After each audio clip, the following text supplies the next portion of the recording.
Hi, everyone. Happy to be here. Thank you for coming to an in-person conference. So yeah, I'm Jack, I'm the Assistant Director of the University Museum of Zoology in Cambridge, and I'm talking to you today about some of the research I've been doing as part of a Headley Art Fund fellowship, which I'm very grateful for, that's looking at the colonial histories of our Australian mammal collections in Cambridge. So these are very much human stories we've already been hearing about in this session, rather than the natural history specimens of stories that we perhaps more, if your background is like mine, more useful, more used to. Of course, none of that's new for historians of natural history, but I think it has been a profound change in the sector over the last 5 years. That this is something we're commonly talking about, and we all are a perpetual haptic to Miranda Learns-Larger-Das, who kicked us off with professionals in the natural museum sector at a NatSCA conference 6 years ago. And I think we've been doing pretty well to catch up to other parts of the museum sector and looking at colonial histories questions. If you haven't read their paper, I really recommend it. Those are some of the summaries of their paper, saying that if we're not looking at the cultural histories behind our natural history, then we're perpetuating structural racism, white supremacy, and that's all problematic. But it's obvious why that's problematic. But it's people like me feel very comfortable looking around natural history museums. That's not true for everybody. So acknowledging where our collections come from and who's really involved in their histories, then is obviously makes the collections more relevant.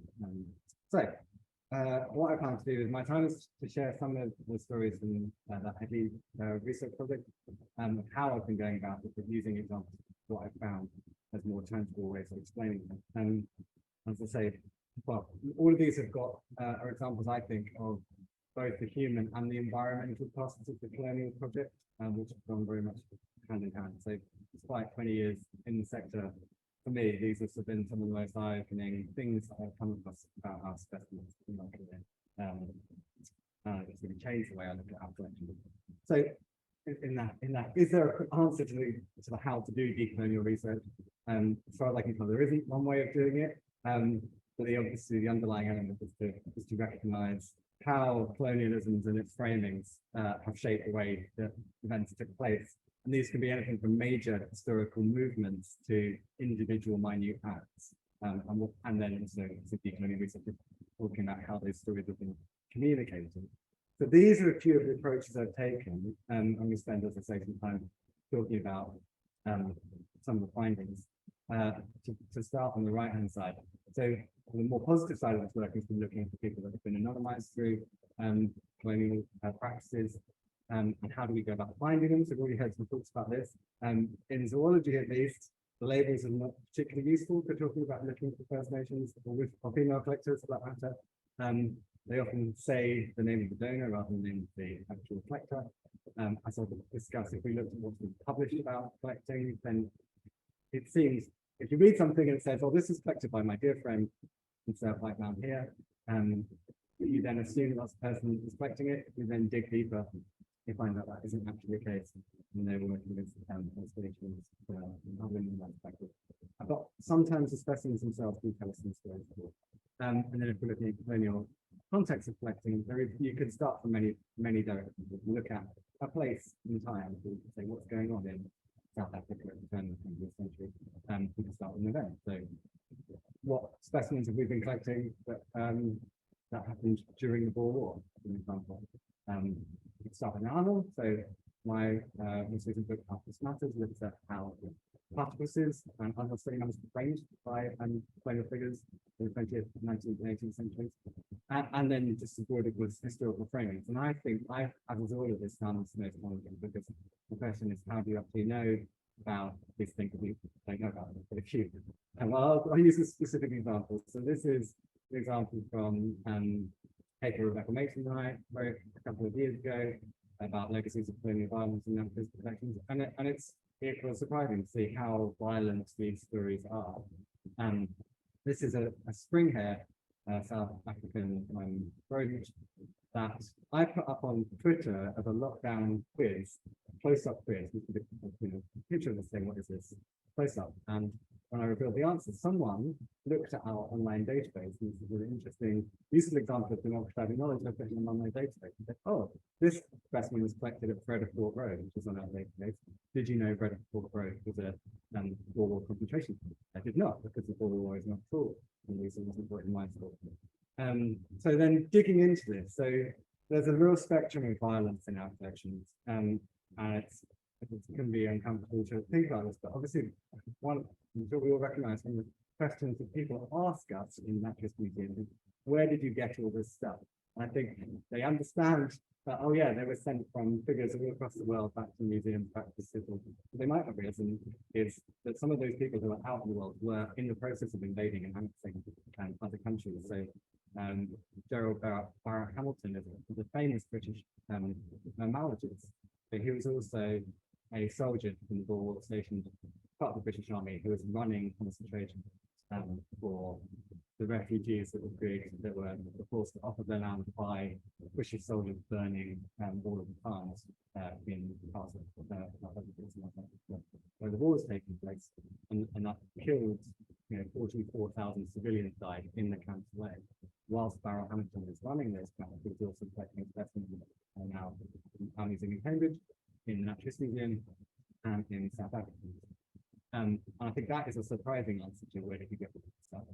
And it's also just to map that into the environmental side of the story as well. This is a letter in our archives about an aardvark that came in the same collection, so that obviously the ethics of a war environment also don't lend themselves to good environmental practice.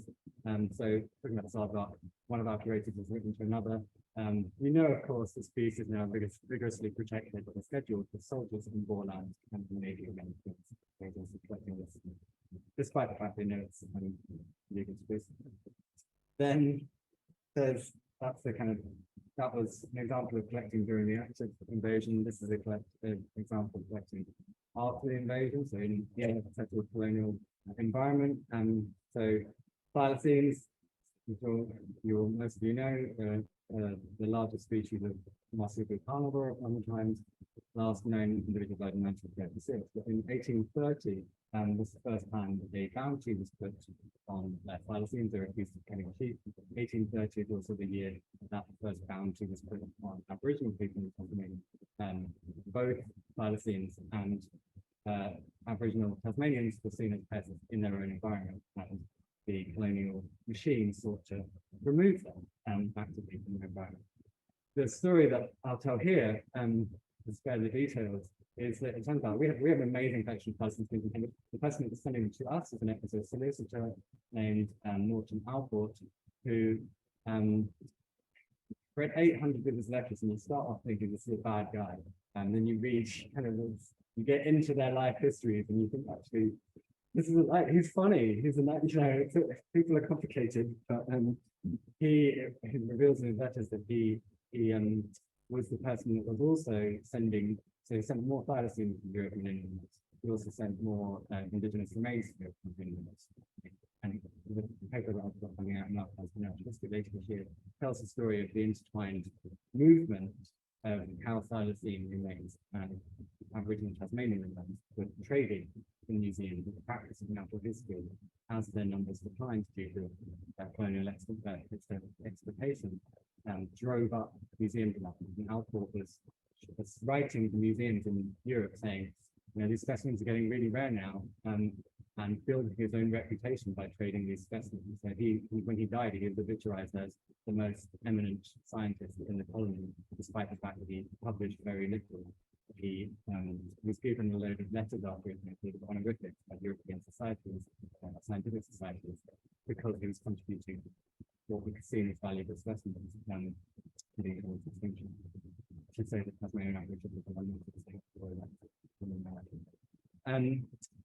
the moving on to the more positive side of this work is to look at those anonymized collectors, and at the same time intertwining the functions of the infrastructure of colonialism and settler activity in Australia, how those two things were intertwined. So this is a picture of Charlotte Waters telegraph station. So this is a, I think quite interesting that there's in 1872 the overground telegraph line was built in Australia, connecting Adelaide on the south coast and Darwin on the north coast of kilometres apart. And when that happened, basically the isolation of Australia from the metropolitan Europe ended, because rather than it taking 4 months to send a letter and then 4 months to receive a return, the signal could be sent in minutes from any of the cities in southern Australia.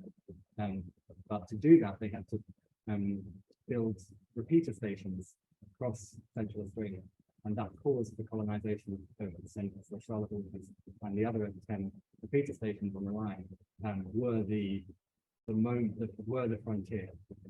So when these stations were built, they had to have whole teams running them, cattlemen to run them, shops to run them, telegraphers, and that meant Aboriginal people were being dispossessed of their land, but it also then allowed for people to do the people working at the stations to do natural history. And I'd be really interested if any of you have collections collected by a man called Paddy Byrne, who was the telegraphist with Charlotte Waters. He got into, well, I found these specimens in a crate in the museum, and it just had this slip of paper, the only thing to identify them, listed marsupials from expedition to Central Australia in 1900. I knew that there was only been one expedition prior to 1900, so I could tie it back to one expedition south of 1894. First scientific expedition to the centre. They collected species unknown to science, like a kawari, which is on the left, extinct species like a lesser bilby, which is on the right. So it's a really important moment. We've found collections in Cambridge, found more in the Grant Museum, most of them in Australia. If you read the published accounts of this new species, which is kawari, my warmest thanks are due to my friend Mr. Patrick Byrne, who, under the difficulties of collecting in transit, which cannot be fully appreciated unless one personally endeavoured to collect in Central Australia during the season, secured the specimens which are now described. So, case closed, Patrick Byrne collected these specimens. However, if you then read the letters, and it doesn't say, oh, this named First Nations person gave me this specimen. It doesn't say anything that clear. You have to read them between the lines to prove that it wasn't them doing the correct thing. And this specimen, one letter. Anyhow, thanks to the efforts of First Nations Australia, in spinning the spirits, they are now fine full-scented beasts, and little token of the handy when you interview them, should they be of interest. I will send First Nations Australians out after some more, because I have this out for some more. It's good to spinning spirits. So he's not saying that other people, the implication here is that other people. This specimen has slipped, the skin has slipped, and it's a first colour. So this, we can assume this is one of those specimens where the First Nations people are still preserving our specimens. Another expedition, again, if you've got collections from Australia, from Guy Chester Shortridge or William Boston, I'd be interested to hear it. It's a very similar story. The Southwest Goldfields Railway was built in the 1890s, and that allowed the Natural History Museum to send an expedition funded by a patron called William Boston to collect writing mammals. Most of this collection is in the Natural History Museum, Oxford University Museum, proper duplicates. Well, we got 5 specimens exchanged because they were labeled from the Natural History Museum. But Boston again was Shortridge was a well-known mammal collector across the world. And all of the publications relating to this expedition, which again describe new species, suggest that Shortridge is the only collector. And this is Oliver Thomas writing the new species of the heath mouse. This rat, Mus shortridgei, have much pleasure in naming after its captain. And I can't tell you whether or not Shortridge did collect these small mammals, but again, reading the letters between Shortridge and Thomas tell a different story. But again, it's all implied. As you noticed, a lot of people bring me in animals. I'm very fond of giving them a crack across the head, breaking the skull. I have a great bother getting the natives out of it. And so the first idea is when they get an animal, just to kill it and then have to cow. So again, this isn't naming anyone, which is frustrating. And again, it's just reading in between the lines to say these are other people collecting them. In Oxford, there are many, many, many specimens that match this description. So this is a ring-tailed possum, and it's been smashed because that way seems as one substance. There are many substances. The Canadian ones are the same. So we can tie these specimens back to the private letters. And what's really frustrating for me is that we can see where these collections are made and then match them to the known First Nations groups whose country that is, and we can say that in most likelihood, a Noongar person from southwestern North Australia collected this possum. We can't name those people, and we can't say which specimens, unless they're treated like this, are actually collected by these people. But we can go as far as to say, yes, this is probably collected by Noongar people. I was very lucky to welcome some Noongar elders last week into the museum to show them these collections and talk about their experience. They were here for a project with National Museum of Scotland and the Museum to reclaim Indigenous knowledge from the records there. It's a fantastic project with fish collections. But it's frustrating that we can't go further than this was probably collected by someone who wasn't named in the label. The only other, so again, this label says initials GCS, right? That's the shortage from the Bolston collection. Some of the labels have also got and John Bell, who was Shortridge's friend from university, who joined them from the work, that only is it in the cases of these privileged white collectors. However, in this case, other letters from Shortridge make clear that he was also receiving specimens from woodcutters, miners, fur trappers, and pearlers, which are all we can assume that were white settlers, but they're all working class white settlers. So this is about the intersection of race and class. These people aren't acknowledged either, but only the eminent colonial figures or the European traveling naturalists were acknowledged. And with pearlers, it's interesting too, because pearling West Australia has a history of blackbirding, where First Nations people were kind of forced to work without pay, despite the abolition of slavery on so why is this important? As going back to the Mandarin Spargel's paper, not just museum audiences do not represent the diversity of society, and if we're not telling people who really collect our specimens, or celebrating the true diversity of people in the history of natural history, then we're not telling honest stories. We're completely misjudging the relevance of our collections. We're not we're making our collections less relevant than they should be. So it's obviously important that we should be truthful and more representative. Just to say, coming this summer is a new web resource coming out of this project with all of the collectors that I've been looking at. I can't tell you much more than that. It's coming. It's actually half in draft form, so you could stop it. But this is one way that we're making this collection.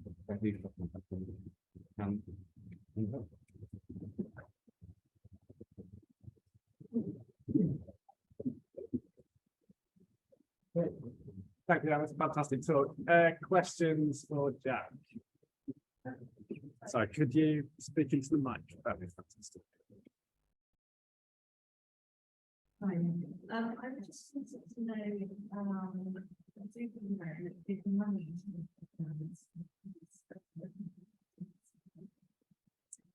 For online, the question was, do money change hands for these specimens? As far as I can tell, no. In the case of the Central Australian ones, the Charlotte Waters, the Paddy Byrne was a telegraphist, and he was also responsible for dishing out government rations to First Nations Australians. It seems he may have been trading rations for specimens, although people were entitled to rations anyway. He also writes about giving the Arenti women, so the people from the Southern Arenti group, photographs of themselves, which he writes that they were absolutely delighted with as trade for the specimens, and so tobacco was traded. There was some trade there in the southwestern Australian case. can't find any evidence of any money changing hands. Possibly supplied would start running wells to have food and tea. But I think there's evidence of the white people being paid, but not in the Southwest. No questions for Jack. Right, thank you. Kimberly.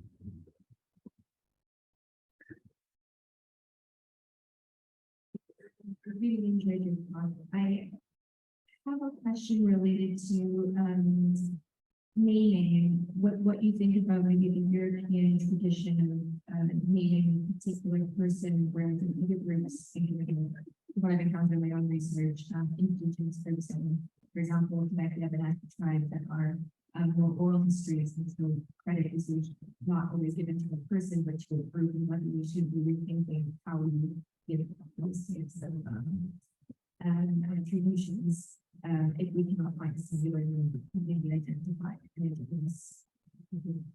So the question was, how do we acknowledge groups when we can't name the name? So just last week, I actually added to our database all of the Central Australian ones, like square bracketed, some unnamed Southern Orenta collector as the name of the collector. Acknowledge that it wasn't actually Paddy Byrne or Spencer, his name is on the jar at the moment. And so that's one way, but there are occasions when I can say this is the first an Indigenous collector. We can name them, and it's amazing. But I suspect, I don't know if this is what you're asking, but they're not named because that wasn't the practice of the Indigenous cultures. Because I think I should also say I don't think anyone was trying to hide that it wasn't the name collector who was collecting them. I just think these people didn't think it was relevant. Other people contributing because they're written in the letters, but not published articles. Suggest, it seems that they're not trying to keep it secret and claim them, but they just didn't. It was part of the colonial practice to make those people irrelevant. One last quick question, everybody. Need to run, Claire. Thank you so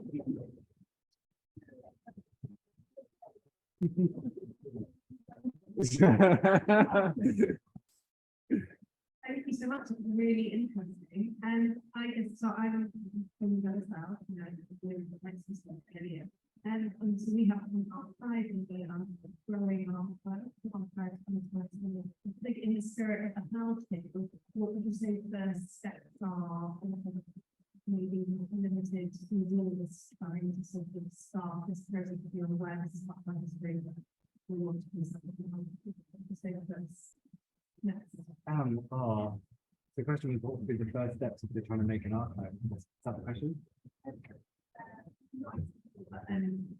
Look at our history. It's so hard to answer that because there are so many places people could start. Like I said, I would say if you come across a story that chimes with you, there's probably something deeper. So the first step we might have is to look at every single collector in a really shallow dive that contributed Australian specimens and spend an hour or two on each one and say, is this likely to be fruitful? And is this being collected in an area during a time when I know that the discrimination, or is there a war going on? Or just start see if you can match it with someplace, and then placement students, interns, volunteers can start transcribing so that the shortage letters were transcribed by our wonderful volunteers. And that's been a big help. So you can start with many places. Look what looks like a potential interesting happen. Brilliant, thank you. And if we haven't said this loads of times already, this is why NatSCA is here. They're having these kind of events, and everyone's really friendly and really keen to help. So do just talk to each other over lunch. Jack can fill you in with more ideas then. Thank you ever so much, Jack.